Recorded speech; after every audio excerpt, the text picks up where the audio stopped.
नमस्कार मेरे प्यारे साथियों। स्वागत है आपका आपके अपने YouTube परिवार जीएस फैक्ट एंड कॉन्सेप्ट पर। मैं आपका दोस्त एक बार फिर से हाजिर हूँ एक नए वीडियो के साथ में। दोस्तों, हम पढ़ रहे हैं Uttar Pradesh police constable, Uttar Pradesh police SI और एसएससी जीडी के लिए हिंदी। जो भी मेरा भाई आज नया जुड़ा है तो आप चैनल को सब्सक्राइब कर लीजिए और बेल आइकन को दबा दीजिए ताकि आगे आने वाली हिंदी की सभी वीडियो का नोटिफिकेशन आप तक पहुंचे। और जिस भी भाई ने पिछले वीडियो नहीं देखे हैं तो आप एक बार उनको देख लीजिए, आपके जो सारे डाउट है वो क्लियर हो जाएंगे। साथियों, हम पढ़ रहे हैं क्रिया वाला चैप्टर। पिछली वीडियो में हमने क्रिया में 4 क्रियाओं को कंप्लीट कर लिया था। आज हम पढ़ने वाले हैं सहायक क्रिया एंड उसके आगे की चीज़ें। और आज हम इन सब पर यानी इस चैप्टर पर MCQ क्वेश्चन प्रैक्टिस करने वाले हैं। आप समझ पाएंगे कि एग्ज़ाम में जो है किस तरह के क्वेश्चन बन सकते हैं। ठीक है, तो आपको एक आइडिया हो जाएगा प्रश्न को सॉल्व करने का। तो चलिए शुरू करते हैं हम नेक्स्ट की चीज़ें। तो जैसे यहाँ पर सबसे पहले मैं बात करता हूँ सहायक क्रिया। ठीक है, सहायक क्रिया। और पीछे हमने देखो ये सारी चीज़ें हमने पढ़ ली हैं। जिस भी भाई ने पिछला वीडियो नहीं देखा है तो मैं इस वीडियो के लास्ट में लिंक लगा दूंगा उस वीडियो का, तो आप वहाँ जाकर उस वीडियो को कंप्लीट कर सकते हैं। तो ये सारी चीज़ें हमने पिछली वीडियो में अपने पढ़ी थी। नेक्स्ट आज हम पढ़ने वाले हैं कृदंत क्रिया, उसके बाद सहायक क्रिया एंड सामान्य क्रिया, सजातीय क्रिया, क्रियार्थक संज्ञा, इसको पढ़ेंगे। अनुकरणात्मक क्रिया क्या होती हैं और उसके बाद हम करने वाले हैं इस पर क्वेश्चन की प्रैक्टिस। ठीक है, तो मैं 10 क्वेश्चन लेकर आया हूँ जिससे आपको आइडिया लग जाएगा कि आपने जो पढ़ा है आप उस चीज़ को समझ पा रहे हैं या नहीं। तो चलिए शुरू करते हैं। हम बात कर लेते हैं सहायक क्रिया की। तो सहायक क्रिया क्या होती है? सहायक क्रिया क्रिया का सहायक क्रिया मुख्य क्रिया के साथ प्रयुक्त होकर अर्थ को स्पष्ट एवं पूर्ण बनाती है। जो सहायक क्रिया होती है वो मुख्य क्रिया के साथ में मिलकर जो वाक्य है उसके अर्थ को पूरा करती है। यानी बिना सहायक क्रिया के जो अर्थ है वो अस्पष्ट सा लगता है, वाक्य अधूरा सा लगता है। जैसे अगर मैं बात करता हूँ सेंटेंस से, इसको समझते हैं। ये वाक्य लिखा हुआ है मैं घर जाता हूँ, तो यहाँ पर सहायक क्रिया कौन सी है? सहायक क्रिया हो गई हूँ। ठीक है, और मुख्य क्रिया क्या है? जाना। जाना एक मुख्य क्रिया है और सहायक क्रिया इसमें हूँ। तो अगर इसमें से हम देखो, अगर मैं बात करता हूँ यहाँ पर मुख्य क्रिया के साथ में जो सहायक क्रिया है, अगर मैं इसको यहाँ से हटा दूँ, ठीक है, इसको थोड़ी देर के लिए देखो हम इसको हाइड कर देते हैं। तो अब इसको सेंटेंस को पढ़ के देखेंगे। मैं घर जाता, वह सो रहा, बच्चे पढ़ रहे, हम मैच देख रहे। तो क्या लग रहा है आपको वाक्य पूरा है? तो वाक्य जो है अधूरा सेंस देता है बिना सहायक क्रिया के। तो सहायक क्रिया होगी तभी वाक्य का पूरा सेंस बनेगा। मैं घर जाता हूँ, वह सो रहा था, ठीक है, बच्चे पढ़ रहे थे, हम मैच देख रहे हैं। तो सभी के सभी जो है सहायक क्रिया के लगने पर ही स्पष्ट अर्थ जो है प्रदर्शित करते हैं। बिना सहायक क्रिया के जो है अर्थ स्पष्ट नहीं होता, वाक्य पूरा नहीं कहा जाता। तो इसको हम बोलते हैं सहायक क्रिया। इंग्लिश में इज एम आर होती हैं। ठीक है, तो इंग्लिश में इज एम आर, हिंदी में हूँ, है और था। तो ये जो हमारी सहायक क्रिया होती है। क्लियर है? तो आप चीज़ों को समझ गए होंगे सहायक क्रिया में किस तरह से जो क्रिया पूछी जाती है। देन इसके बाद आगे मैं बात करता हूँ कृदंत क्रिया की। इंपॉर्टेंट है कृदंत क्रिया। ठीक है, ये पूछा जाता है इससे बहुत। कृदंत क्रिया क्या होती है इसको हम परिभाषा समझते हैं। तो इसमें देखते हैं जब मूल धातु में ना प्रत्यय को छोड़कर कोई अन्य प्रत्यय प्रयोग हो उसे कृदंत क्रिया कहते हैं। कृदंत क्रिया उसको कहते हैं। तो यानी जो मूल धातु होती है, धातु हमने पढ़ी है, मैंने आपको इससे पिछली वीडियो में धातु के बारे में बताया था, धातु की परिभाषा बताई थी धातु क्या होती है। तो धातु में अगर हम ना प्रत्यय लगा देते हैं तो क्रिया का सामान्य रूप बनता है। ठीक है, ना प्रत्यय जोड़ने पर क्रिया का सामान्य रूप बनता है। तो इसके अतिरिक्त अगर धातु में ना प्रत्यय के अतिरिक्त कोई अन्य, ठीक है, प्रत्यय प्रयोग होता है तो वहाँ कृदंत क्रिया बनती है। जैसे यहाँ पे चलने, ठीक है, या अगर मैं बात करता हूँ यहाँ, इसको इस तरह से देखो समझ लेते हैं। मैं आपको इसको आसान वे में समझाता हूँ। जैसे क्रिया का धातु रूप हो गया चल, ठीक है, तो क्रिया का सामान्य रूप कैसे बनेगा? क्रिया का सामान्य रूप बनेगा चलना। चल में मैंने ना प्रत्यय जोड़ दिया तो सामान्य रूप बन गया। वो ये कहना चाह रहा है अगर ना प्रत्यय को छोड़कर कोई अन्य प्रत्यय जोड़ा जाए तभी वो कृदंत क्रिया बनती है। तो जैसे अगर मैं यहाँ पे लिख दूँ, इसको मैं ऐसे लिख देता हूँ, जैसे चलना की जगह मैं कर देता हूँ चल कर। ठीक है, तो ना प्रत्यय तो मैंने नहीं जोड़ा, कर प्रत्यय मैंने जोड़ दिया है। तो इसका मतलब अब ये क्या बन गई? ये कृदंत क्रिया बन गई। ये क्या बन गई? ये कृदंत क्रिया है। ठीक है, कौन सी क्रिया? कृदंत क्रिया। तो ना प्रत्यय के अतिरिक्त अन्य कोई प्रत्यय जुड़ा होता है ना धातु में, तो वो कृदंत क्रिया का काम करता है। तो जैसे चल से चलकर बन गया तो कृदंत क्रिया हो गई। तो ऐसे ही मैं यहाँ पे आपको समझाना चाह रहा हूँ कृदंत क्रिया क्या होती है। जैसे चलने में मैंने जोड़ दिया चलकर, तो यहाँ पे मैं इनको धातु रूप में अगर मैं लिखता हूँ तो आप थोड़ी देर के ये देखिए, इसको हम हटा ही देते हैं, थोड़ा सा कन्फ्यूजन होगा नहीं तो आप लोगों को। यहाँ से जो है जो प्रत्यय लगा हुआ ना, इसको हम हटा देते हैं। तो अब आपको जो अच्छे से चीज़ें क्लियर होंगी। तो यहाँ पर देखिए, अब ये जो रह गया है एक धातु रूप रह गया है, ठीक है। तो जैसे चल है, तो चल से हम अगर सामान्य क्रिया बनानी हो तो ना प्रत्यय लगा देंगे, चलना बन जाएगा। लेकिन हमें तो कृदंत क्रिया बनानी है, तो हम ना की जगह कोई अन्य प्रत्यय जोड़ेंगे। जैसे चल से बना चलकर, दौड़ से बना दौड़कर, हंस से बना हंसता, चल से बना चलेगा, खेल से बना खेलेगा, ठीक है। तो चलकर भी बन सकता है, चलेगा भी बन जाएगा, खेल से खेलकर या खेलेगा। तो ना प्रत्यय के अतिरिक्त हम अन्य कोई प्रत्यय जोड़ते हैं तो वहाँ पर क्या होता है, कृदंत क्रिया वहाँ कहलाती है, ठीक है। आशा करता हूँ आपको अच्छे से समझ में आ गया होगा। इसी के साथ कर दीजिए वीडियो को लाइक अगर आपको वीडियो पसंद है, और वीडियो को आप अपने दोस्तों के साथ शेयर जरूर किया करें। इससे क्या होता है, वीडियो पर देखो, ये थोड़ा सा मैं अपने लालच के लिए भी बोल रहा हूँ, हर कोई बोलता है, कोई भी यूट्यूबर है वो अपने लालच के लिए आपसे ज़रूर बोलेगा कि आप वीडियो को शेयर कर दीजिए और वीडियो को लाइक कर दीजिए, ठीक है। क्योंकि थोड़ा सा आपके शेयर करने से ऐसा होगा, चैनल को थोड़ी हाइक मिलेगी, जो भी मेरे भाई हैं, ठीक है, जिनको नहीं पता उनको भी पता चलेगा और वीडियो पर व्यू जाएंगे। ये थोड़ा सा हमारा अपना फ़ायदा हो जाता है इस चीज़ में। तो आप प्लीज़ इस चीज़ को थोड़ा सा देख लिया करें, ठीक है। तो इसलिए मैं कहता हूँ वीडियो को शेयर कर दीजिए और वीडियो को लाइक भी। अगर वीडियो आपको अच्छा नहीं लगता है, आपको बहुत अच्छा लगता है, तो आप वो मुझे कमेंट में भी ज़रूर बताया करें, ताकि आप मुझे मेरी कमी बताओगे तभी मैं उन चीज़ों को सुधार पाऊँगा, ठीक है। एक भाई होने के नाते मैं आपसे ये रिक्वेस्ट कर रहा हूँ, आप ऐसा ज़रूर किया करें, ठीक है। तो आगे हम चलते हैं, नेक्स्ट आगे बात कर लेते हैं 7वीं अपनी क्रिया की। ये है सामान्य क्रिया। सामान्य क्रिया जो है, जब क्रिया को पूर्ण करने के लिए सिर्फ एक क्रियापद की आवश्यकता होती है, क्रिया को पूरा करने के लिए सिर्फ एक ही क्रियापद की आवश्यकता हो, तो वहाँ जो है सामान्य क्रिया होती है, ठीक है। ये सेंटेंस बहुत छोटा होता है सामान्य क्रिया वाला, जैसे बेटा चलो, तो यहाँ पर सामान्य क्रिया ये केवल इसको पूरा करने के लिए इसी शब्द की आवश्यकता थी, बेटा की, कार्य पूरा हो गया, सेंटेंस ही पूरा हो गया। जैसे मोहन आया, तो आने के लिए केवल एक ही शब्द की आवश्यकता है, मोहन की, मोहन आया, तो ये भी सामान्य क्रिया वाला हो गया। चिंटू गया, ठीक है, तो ये भी सामान्य क्रिया, गया ये क्रिया है, गया। तो इसको पूरा करने के लिए सिर्फ एक पद चाहिए हमें और हमें मिल गया चिंटू, चिंटू गया, ठीक है।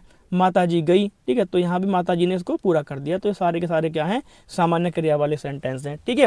हिंदी बहुत ही आसान सब्जेक्ट है और मेरे साथ तो ज़्यादा ही आसान हो जाएगा। अगर आप हिंदी मुझसे पढ़ रहे हैं तो आपको इतनी आसान मैं बना दूंगा हिंदी को, तो आप ये बोलोगे बस मज़ा ही आ गया हिंदी पढ़ने में, ठीक है। तो आगे हम बात कर लेते हैं सजातीय क्रिया की। सजातीय क्रिया क्या होती है, तो इसको देखते हैं। जब एक क्रिया शब्द के दो रूप, जब एक क्रिया शब्द को, ठीक है, दो रूपों में लिखा जाए तो उसे सजातीय क्रिया कहते हैं। एक ही क्रिया शब्द को दो रूपों में, दोनों का मतलब एक ही, दोनों क्रियाओं का मतलब एक ही होता है, तो वहाँ सजातीय क्रिया होती है। जैसे यहाँ पे सेंटेंस मैंने लिखा है, भारतीय सेना ने अनेक लड़ाइयाँ लड़ी, तो ये क्या है, लड़ाइयाँ हैं, ये टाइपिंग मिस्टेक है तो इसको हम कर देते हैं लड़ाइयाँ। अनेक लड़ाइयाँ लड़ी, तो भी देखो दो क्रिया हैं, एक तो लड़ाई हो गई, लड़ना भी एक क्रिया, और लड़ी ये भी एक क्रिया है, तो दोनों का मतलब एक ही तो हो गया, लड़ाइयाँ या लड़ी, तो दोनों का मतलब एक है, तो यहाँ पर क्या है, सजातीय क्रिया होगी। ऐसे यहाँ पर चिंटू ने अच्छा खेल खेला, तो दोनों का मतलब एक ही तो है, वो ऐसे भी लिख सकता था चिंटू ने अच्छा खेला, तो खेल की क्या आवश्यकता थी लिखने की, तो उसका मतलब ये है कि ये सजातीय क्रिया वाला सेंटेंस है, जब दोनों क्रियाओं का मतलब एक ही हो गया। वह कई बोलियाँ बोलता है, ठीक है, वह कई बोलियाँ बोलता है, तो दोनों का मतलब एक हो गया, बोलियाँ और बोलना। हमने ऊंची चढ़ाई चढ़ी, तो चढ़ाई और चढ़ी दोनों का मतलब एक ही तो है, हमने चढ़ाई चढ़ी, हमने ऊंची चढ़ाई चढ़ी, तो चढ़ना और चढ़ी दोनों का मतलब एक है। उसने अच्छी चाल चली, चाल का मतलब चाल और चली, दोनों का मतलब एक है, चाल चली, ठीक है। तो यहाँ पर क्या हो जाएगा, ये सजातीय क्रिया वाले सेंटेंस हो जाएंगे। सजातीय क्रिया वाले वाक्य हैं जब, जैसे परिभाषा लिखी हुई है, जब एक क्रिया शब्द को दो रूपों में लिखा जाए तो वहाँ सजातीय क्रिया होती है, ठीक है। तो आप पहचान पाओगे बड़ी आसानी से कि सजातीय क्रिया वाला वाक्य कौन सा है, ठीक है। तो ये आपके एग्जाम में यहाँ से क्वेश्चन बनेगा। आगे बात कर लेते हैं हम क्रियार्थक संज्ञा की, ठीक है। ये इसमें एक्स्ट्रा एडिशनल पॉइंट मैंने ऐड कर दिया है।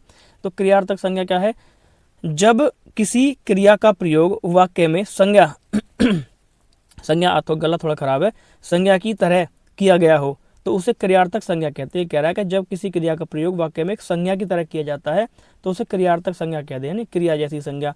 यह सदा एक वचन होगी, पुल्लिंग होगी, ठीक है। तो ध्यान रखेंगे ये सदा एक वचन और पुल्लिंग में प्रयोग होती है। जैसे टहलना एक क्रिया है, ठीक है, टहलना एक क्रिया है, तो इसको देखो संज्ञा की जगह प्रयोग कर दिया है। टहलना एक अच्छा व्यायाम है, ठीक है, तो संज्ञा की तरह इसको प्रयोग किया, तो क्या हो गया, ये क्रियार्थक संज्ञा कहलाएगी। अब यहाँ भी टहलना आ गया, तो टहलना जो है स्वास्थ्य के लिए अच्छा होता है, तो टहलना जो शब्द है संज्ञा के लिए जो इसको प्रयोग किया गया संज्ञा की तरह।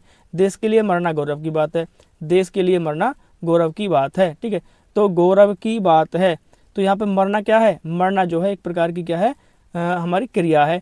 मरना एक प्रकार की क्रिया है, को किसके लिए मर रहा, देश के लिए मर रहा, तो यहाँ पर संज्ञा की जगह इसको प्रयोग कर दिया है। तो ये चीज़ें जो है क्रियार्थक संज्ञा के अंतर्गत आती हैं। उम्मीद करता हूँ चीज़ें क्लियर हैं।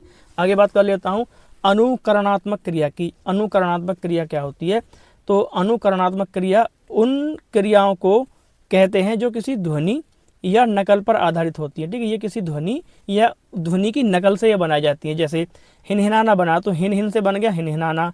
ठीक है, फड़फड़ से बना दिया फड़फड़ाना। ऐसे झनझन से बना दिया झंझनाना। मिन मिन से बना दिया मिमियाना। ठीक है, मिमियाना है, गलती से मिमाना लिख दिया है, मिन मिन मिनाना भी सही है। ठीक है, तो एक मिमियाना भी होता है। खटखट से बना दिया खटखटाना। ऐसे जैसे भिन्न भिन्न से बना दिया भिन भिनाना। सनसन से बना दिया सनसनाना। थप थप से बना दिया थप थपाना। और थर थर से बना दिया क्या, थर थराना। तो ये सारी की सारी अनुकरणात्मक क्रियाएं हैं जिनमें अनुकरण किया जाता है किसी बात का। ठीक है, तो ये अनुकरणात्मक होती है, किसी ध्वनि या उसकी नकल पर ये जो चीज़ें जो है बना दी जाती हैं, तो इनको बोलते हैं अनुकरणात्मक क्रिया। ये भी इंपॉर्टेंट है आपके सिलेबस में। आगे बात कर लेते हैं हम इंपॉर्टेंट प्रश्नों की। ठीक है, तो क्रिया वाला टॉपिक जो है एकदम से आज कंप्लीट हो गया है। ठीक है, ये 2 वीडियो में कंप्लीट हुआ, कल और आज की।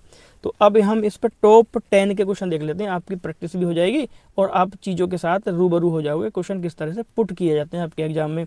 जैसे पहला प्रश्न है, निम्नलिखित में से किस वाक्य में संयुक्त क्रिया का प्रयोग हुआ है।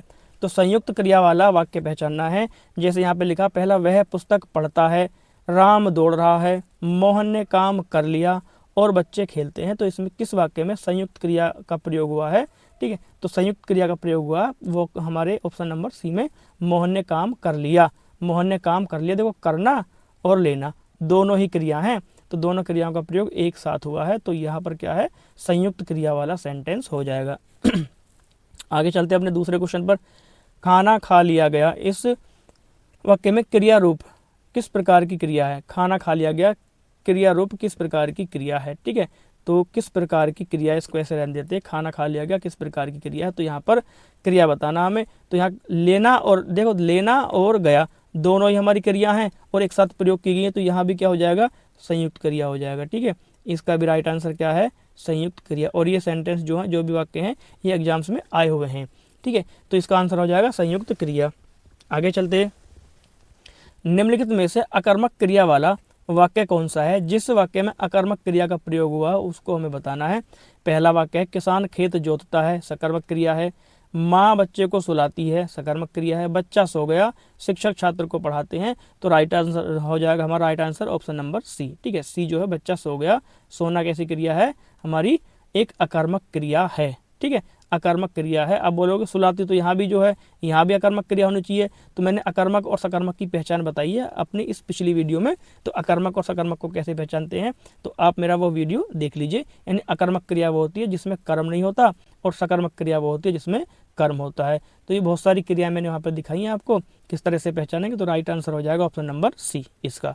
आगे बात करते हैं हम अपने क्वेश्चन नंबर 4 की। पत्र लिखवाया गया, इस वाक्य में क्रिया का भेद बताना आपको। लिखवाया गया, ठीक है, खुद ने नहीं लिखा, पत्र को लिखवाया गया है। तो जिसमें प्रेरणा दी जाती है या प्रेरित किया जाता है, तो वो तो प्रेरणार्थक क्रिया होती है उसमें। तो इस वाक्य में कौन सी क्रिया है, प्रेरणार्थक क्रिया वाला सेंटेंस है। तो राइट आंसर हो जाएगा ऑप्शन नंबर डी। बताओ आपको कोई दिक्कत हो रही हो तो इनके आंसर लगाने में। अगर आपने वीडियो को अच्छे से देखा है तो आपको कोई भी परेशानी इसमें नहीं हो रही होगी। निम्न में से कौन सी क्रिया प्रेरणार्थक क्रिया है। ठीक है, तो प्रेरणार्थक क्रिया यहाँ पर हमें बतानी है। पढ़ना, पढ़ना तो सकर्मक क्रिया है, ये नहीं है। लिखना भी सकर्मक क्रिया है। हंसना अकर्मक क्रिया है। पढ़वाना ये हमारी प्रेरणार्थक क्रिया है। खुद नहीं पढ़ रहा, किसी से पढ़वाया है, किसी से पढ़वा रहा है। तो जिसमें प्रेरणा दी जाती है वो प्रेरणार्थक क्रिया होती है। इसका राइट आंसर हो जाएगा ऑप्शन नंबर डी। आगे बात करते हैं, वह गिर पड़ा रेखांकित क्रिया किस श्रेणी में आएगी। ठीक है, ये जो क्रिया है किस श्रेणी में आएगी। साधारण क्रिया नहीं जी। संयुक्त क्रिया बिल्कुल राइट आंसर है, ये जो है संयुक्त क्रिया में आएगी। गिरा भी और पढ़ा भी। ठीक है, तो दोनों क्रिया एक साथ प्रयोग हुई हैं, तो ये संयुक्त क्रिया वाला सेंटेंस है। आगे बात कर लेते हैं अपने अगले यानी 7वें क्वेश्चन की। 7वां हमारा क्वेश्चन है, निम्नलिखित में से कौन सी क्रिया नाम धातु क्रिया है। नाम धातु क्रिया बतानी है। दौड़ना, पढ़ना, मित्रता करना या जाना। तो नाम धातु क्रिया, वे नाम धातु क्रिया कैसे बनती है। नाम धातु क्रिया संज्ञा से बनती हैं। ठीक है जी, और ये सर्वनाम से बनती हैं। सर्वनाम से बनेंगी और किससे बनेंगी, ये विशेषण से बनेंगी। किससे, विशेषण। तो इन तीनों से ये नाम धातु क्रिया बनती हैं। तो आप देख लेंगे कौन सी क्रिया संज्ञा से, सर्वनाम से, अगर इनमें से किसी से बनी है तो वो नाम धातु क्रिया होगी। दौड़ना, पढ़ना, मित्रता करना, जाना। देखो पढ़ना, ठीक है, पढ़ना तो हमारी कैसी क्रिया, सकर्मक क्रिया है। मित्रता करना, ठीक है, करना क्रिया है, मित्रता में कोई, मित्रता जो हमारी कोई भी क्रिया नहीं है, ये भी नहीं है। जाना एक साधारण क्रिया होगी, ठीक है, पढ़ना। और यह क्या हो जाएगा, दौड़ना हमारी नाम धातु क्रिया, क्योंकि दौड़ना बनी है दौड़ से, ठीक है, और दौड़ क्या हमारी एक प्रकार की संज्ञा है, भाववाचक संज्ञा दौड़। तो इसका राइट आंसर हो जाएगा दौड़ना। नाम धातु क्रिया संज्ञा, सर्वनाम या विशेषण से बनती है। तो यहाँ जो विशेषण संज्ञा से बनने वाली क्रिया है वो दौड़ना है। तो इसका right answer option number A. आगे बात करते हैं, मुझसे चला नहीं जाता, इस वाक्य में क्रिया का वाच्य। अच्छा वाच्य, ये वाच्य से क्वेश्चन आ गया, चलो इसको स्किप करते हैं, ठीक है। चला नहीं जाता, वैसे अगर मैं इसके आंसर की बात करूं तो ये भाववाच्य हो जाएगा, चला नहीं जाता, ठीक है, चला नहीं जाता, तो ये भाववाच्य का उदाहरण हो जाएगा। तो इसको भी रहने देते, जब हम वाच्य पढ़ेंगे तो अब इस चीज़ को हम कवर करेंगे अपने वाच्य वाले चैप्टर को, ठीक है। आगे बात करते हैं हम अपने अगले क्वेश्चन की। क्वेश्चन नंबर 9, निम्नलिखित में से कौन सी क्रिया सकर्मक है। कौन सी क्रिया सकर्मक है, हंसना, हंसना तो अकर्मक क्रिया है, रोना अकर्मक क्रिया है, उड़ना भी अकर्मक क्रिया है, तो सकर्मक क्रिया होगी गाना, ठीक है। सकर्मक क्रिया वो होती है जिसमें कर्म मौजूद होता है, तो गाना जो है सकर्मक क्रिया है, ठीक है। पहचानने का नियम अगर आपको देखना है तो मेरा पिछला वीडियो आप देख सकते हैं। अगला क्वेश्चन है हमारा 10वां यानी अंतिम क्वेश्चन, रवि खाकर सो गया, इस वाक्य में क्रिया का भेद बताना। रवि खाकर सो गया, तो अब बताएंगे सकर्मक क्रिया है जी नहीं, अकर्मक क्रिया नहीं, पूर्वकालिक क्रिया बिल्कुल राइट। इस वाक्य में पूर्वकालिक क्रिया का प्रयोग हुआ है। पूर्वकालिक क्रिया वो क्रिया होती है जब एक क्रिया समाप्त करके तुरंत दूसरी क्रिया शुरू हो जाती है, तो पहली क्रिया पूर्वकालिक क्रिया कहलाती है। और इस क्रिया में जो है, ठीक है, कर्या कर के प्रत्यय जोड़ा जाता है, ठीक है, यानी जो हमारी पूर्वकालिक क्रिया है उसमें कर्या कर के प्रत्यय जोड़ा जाता है, ये इसकी पहचान है, ठीक है। तो मैं आशा करता हूँ आपने जो है 10 क्वेश्चन लगाए हैं और आपके 10 में से कितने ठीक है आप मुझे कमेंट करके जरूर बताएंगे। और नेक्स्ट वीडियो में आप मेरे साथ जुड़ना ना भूलें, क्योंकि अगली वीडियो में हम पढ़ने वाले हैं विशेषण वाले चैप्टर को, जो कि बहुत ही इंपॉर्टेंट है SSC GD परीक्षा के लिए, उत्तर प्रदेश पुलिस कांस्टेबल और उत्तर प्रदेश SI भर्ती के लिए, ठीक है। तब तक के लिए आपका बहुत बहुत शुक्रिया, मिलते हैं नेक्स्ट वीडियो में, धन्यवाद।